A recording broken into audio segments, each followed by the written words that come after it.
जिस तरह से इलेक्शन कमीशन ऑफ इंडिया का चयन हुआ था, सुप्रीम कोर्ट के जस्टिस को उस चयन की प्रक्रिया से बाहर रखी गई थी और उसमें प्रधानमंत्री, विपक्ष के नेता और आपके एक उनके अधिकृत प्रधानमंत्री के सरकार के अधिकृत कोई भी लीडर को मनोनयन करके प्रक्रिया उसी समय पता चल गया था हम लोगों को, और हमारे नेता राहुल गांधी जी ने इस मुद्दे को भी उठाया। उसी दिन इलेक्शन की प्रक्रिया प्रभावित हो गई थी और आज हर इलेक्शन में वो प्रभावित कर रहा है। राजेश राम जी, ये तो बाहरी बातें हो गई, ये तो गैर थे। आप तो आपके अपने ही आपके विरुद्ध खड़े हो गए। जो माहौल कांग्रेस में इन दिनों चल रहा है, आपका विरोध हो रहा है, पप्पू यादव जी का विरोध हो रहा है।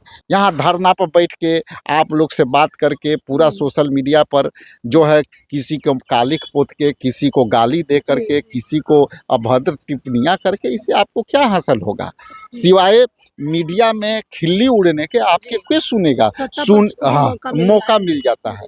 तो ऐसे लोग ना कहें कि मैं कांग्रेसी हूँ, जिनकी इनकी प्रोसेस को पता ही नहीं है। हमने लड़ाई में अपनी भागीदारी निभाई है, कांग्रेस पार्टी के भागीदारी निभाई है, हमारे वोट प्रतिशत बढ़े हैं। नमस्कार, लाइव बिहार देख रहे हैं आप, आपके साथ मैं स्नेहा गुप्ता। बिहार विधानसभा चुनाव के नतीजे आ गए और नतीजे जो है वो महागठबंधन के पक्ष में तो नहीं आए, लेकिन महागठबंधन जो है हार मानने का नाम नहीं ले रही है। और ऐसे में आज संविधान दिवस भी है। हमारे साथ खास बातचीत करने के लिए कांग्रेस के प्रदेश अध्यक्ष राजेश राम जी है, सीधे जोड़ेंगे। पहले तो संविधान दिवस के अवसर पे क्या कुछ कहना चाहते हैं? देखिए, संविधान दिवस की हार्दिक शुभकामनाएं और बाबा साहेब भीमराव अंबेडकर को कोटि कोटि नमन कि उन्होंने एक संविधान दिया और उस संविधान के तहत लोकतंत्र के 4 जड़ें को मजबूत करने का भी उन्होंने संविधान में स्थान दिया। जहाँ तक चुनावी बात है तो चुनाव में जो हार जीत तो होते रहती है, लेकिन इस तरह के पराजय के जो परसेप्शन था, जिस तरह से इलेक्शन कमीशन ने कोई हस्तक्षेप नहीं किया, और जब इलेक्शन कमीशन जब चुनाव की घोषणा होती है, जिस दिन इलेक्शन कमीशन ऑफ इंडिया घोषणा करते हैं, उस दिन ही से जो है कोड ऑफ कंडक्ट जो है आचार संहिता लागू हो जाती है। और उस आचार संहिता के बीच में जिस तरह से लोगों के खाते में पैसे डाले गए, लोग मोबिलाइजेशन कर कर के वोटरों को जो है याद दिलाते रहे, तो इस तरह की अपेक्षा करना बहुत ही कठिन हो जाता है कि जहां सरकार अपनी ताकत से जनता को व्यक्तिगत लाभ दे करके चुनाव में आई है, तो उस स्थिति में इंडिया गठबंधन की हार जो है लाजमी थी। और इसलिए लाजमी थी कि हम लोग जैसे चुनाव में खुद लड़ रहा था, तो मेरे के यहाँ 2 बार एसटीएफ से जो है हमारे चूँकि 10 के 11 के पोलिंग था, उस दिन 10 के ही रात में एसटीएफ ने हमारे घर के पूरी रेकी की, एक वर्कर के पॉकेट चेक किया। दूसरे दिन भी एक वर्कर को, नेताओं को बुला रोक के उनके बैग पूरी हमको तो 2 दिन पहले डिस्टर्ब हो गए थे। तो लेकिन हमने मजबूती से ये बातें कार्यकर्ताओं के बीच रखी। मीडिया में हम लोग ने इसलिए नहीं दिया कि मीडिया में जाने के बाद और भी पैनिक हो जाता, तो हमारी लड़ाई कहीं डाइवर्ट हो जाती। लेकिन जिस तरह से हमको भी डिरेल करने का कोशिश हुआ, एक वहाँ के लीडर और कार्यकर्ता जानते हैं कि मेरी कॉलोनी के ठीक गेट पर एसटीएफ 2 दिन खड़ी रही और एक लोग को सर्च करती रही।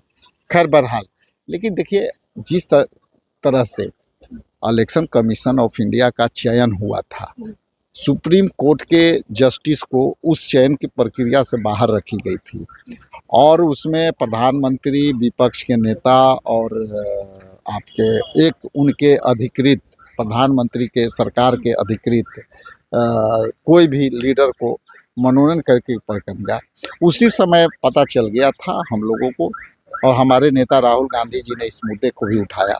उसी दिन इलेक्शन की प्रक्रिया प्रभावित हो गई थी और आज हर इलेक्शन में वो प्रभावित कर रहा है। राजेश राम जी, ये तो बाहरी बातें हो गई, ये तो गैर थे। आप तो आपके अपने ही आपके विरुद्ध खड़े हो गए। जो माहौल कांग्रेस में इन दिनों चल रहा है, आपका विरोध हो रहा है, पप्पू यादव जी का विरोध हो रहा है, कैसे संभाल रहे हैं? देखिए क्योंकि जब से आप आए हैं, हम ये बात बोलना चाहेंगे, क्योंकि जब से आप आए हैं तब से कांग्रेस को एक परिवार की तरह रख रहे हैं, सोच रहे हैं कि एकजुट रहे, एक टीम की तरह काम करें, लेकिन आप ही के अपने लोग आपको गिराने में लगे हुए हैं। देखिए, हम तो अपने से घिरे हैं, पराये में तो दम है नहीं। वही बात है।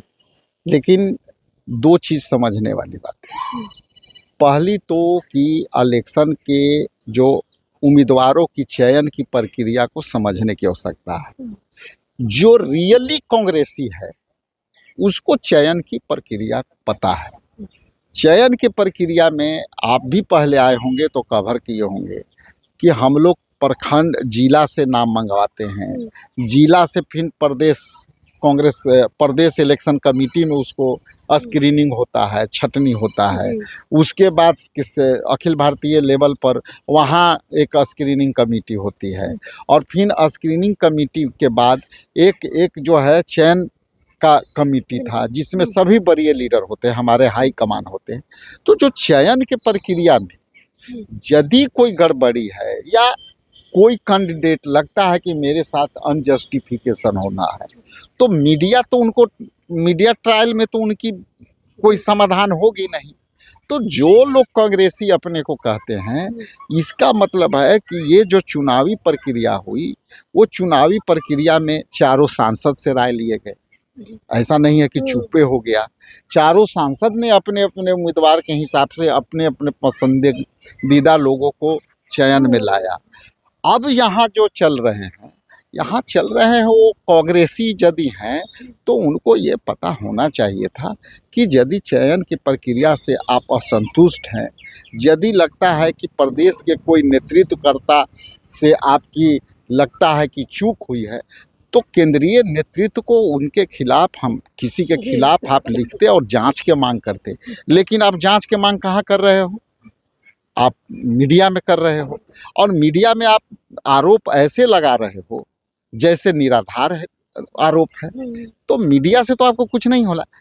हमारी उन सभी से यही सुझाव है कि मीडिया ट्रायल से आप कांग्रेसी नहीं कहलाएंगे।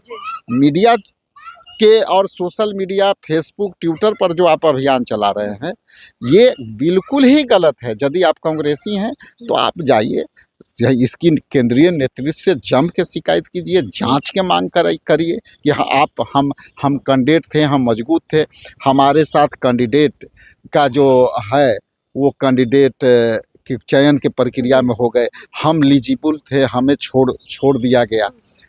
तो सब लड़ने वाले आप कैंडिडेट हो, आपको टिकट मिला तो जिंदाबाद, नहीं टिकट मिला तो आप चोर हो, चंडाल हो, मुर्दाबाद हो। तो ये कैसे डबल स्टैंडर्ड? और उसमें भी आप बोलने का पूरा अधिकार है, कोई नहीं रोकेगा। आप जाओ आला कमान के पास जाओ, यहाँ धरना पर बैठ के आप लोग से बात करके पूरा सोशल मीडिया पर जो है किसी को कालिख पोत के, किसी को गाली दे करके, किसी को अभद्र टिप्पणियाँ करके, इससे आपको क्या हासिल होगा? सिवाय मीडिया में खिल्ली उड़ने के आपके कोई सुनेगा? मौका मिल जाता है। तो ऐसे लोग ना कहें कि मैं कांग्रेसी हूँ जिनकी इनकी प्रोसेस को पता ही नहीं है। और कृष्णा लावरू जी की भी बात करें तो प्रभार उन्होंने संभाला था, काफी बेहतरीन काम भी कर रहे थे। अब आगे का स्ट्रैटेजी आप लोगों की क्या होगी? आगे का स्ट्रैटेजी देखिए, आप हमारे टोटल चुनावी प्रक्रिया के देखें तो यहाँ जितने भी कार्यक्रम हुआ वो सब सफल हुआ कि नहीं? जिले में माई बहन मान योजना चला, सब सफल हुआ। झंडा कार्यक्रम चलाए, सफल हुआ। इसके बाद राहुल जी के 6 प्रोग्राम हुए, सब सफल हुआ। प्रियंका जी का प्रोग्राम सफल हुआ। CWC का प्रोग्राम सफल हुआ। आपको वोटर अधिकार यात्रा 110% सफल हुआ। तो भाई सफल कौन किया? आप यदि किसी को श्रेय लेकर के कह रहे हो कि गलत हुआ है तो आप सही भी किया है उसको भी तो चर्चा कर लेते हैं। और जहाँ तक हम अपनी रिजल्ट के बारे में कहते हैं तो हमने 21 सीट पर लड़ा और आप देख लेंगे कि 61 सीट जो हम लड़े हैं उसमें कास्ट इक्वेशन जो राहुल गांधी जी के सामाजिक न्याय के धारा था उसमें प्रदेश कांग्रेस कमेटी ने सभी जाति धर्मों को विशेष स्थान दिया है। इसके पहले के आप देख लेंगे, जो नेतृत्व करने वाले जो लोग हैं उनसे भी देख लेंगे कि कैसे जो है कितने लोग को भागीदारी।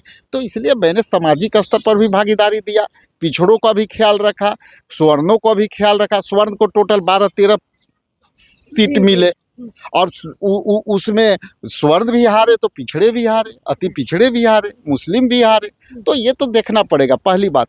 दूसरी बात कि हमारे रिजल्ट की आप जो है परसेंटेज देख लें, वोट प्रतिशत हमारे 2 से 3% बढ़े हैं कि नहीं बढ़े हैं।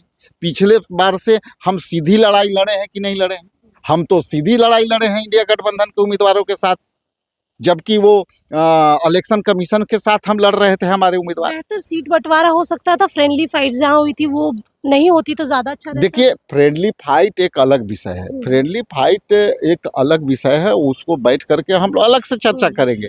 लेकिन ये देखिएगा ना कि रिजल्ट ओरिएंटेड, ठीक है रिजल्ट नहीं आया, लेकिन इंडिया गठबंधन का वोट प्रतिशत भी उतना ही रह गया। और इसके बाद हमारे जो कैंडिडेट थे जो तीसरे चौथे पर कांग्रेस में चले गए थे, 2020 का आप रिजल्ट निकाल के देख लें और अभी 2025 का निकाल के देख लें, सर सब में हम सीधी लड़ाई लड़े हैं, 1-2 सीट छोड़ के। तो आप कैसे गलत कह सकते हो कि टिकट गलत बटा? आप कैसे कह सकते हो कि गलत परिणाम आए? हमने लड़ाई में अपनी भागीदारी निभाई है, कांग्रेस पार्टी के भागीदारी निभाई है, हमारे वोट प्रतिशत बढ़े हैं। मैं खुद 52,000 वोट ला करके 16,000 से जीता था, इस बार 64,000 वोट खुद मेरे को मिला, फिर भी मैं हारा। तो ये भी देखिएगा ना कि 14-15,000 वोट कहाँ से बढ़े। इसी तरह से सब कैंडिडेट के साथ है। चलिए देखिए, सीधी लड़ाई में कांग्रेस थी और आपको बता दें जो माहौल है इन दिनों कांग्रेस का काफ़ी तनावपूर्वक है। और ये कहावत ठीक बैठती है कि गैरों में कहाँ दम था, हमें तो अपनों ने ही लूटा। और राजेश राम पूरी तरीके से अपने सारे लोगों को एकजुट कर रहे हैं, टीम बना रहे हैं ताकि कोई भी दिक्कत परेशानी जो भी है वो सब ठीक हो जाए। बने रहिए हमारे साथ, तब तक के लिए बहुत बहुत शुक्रिया।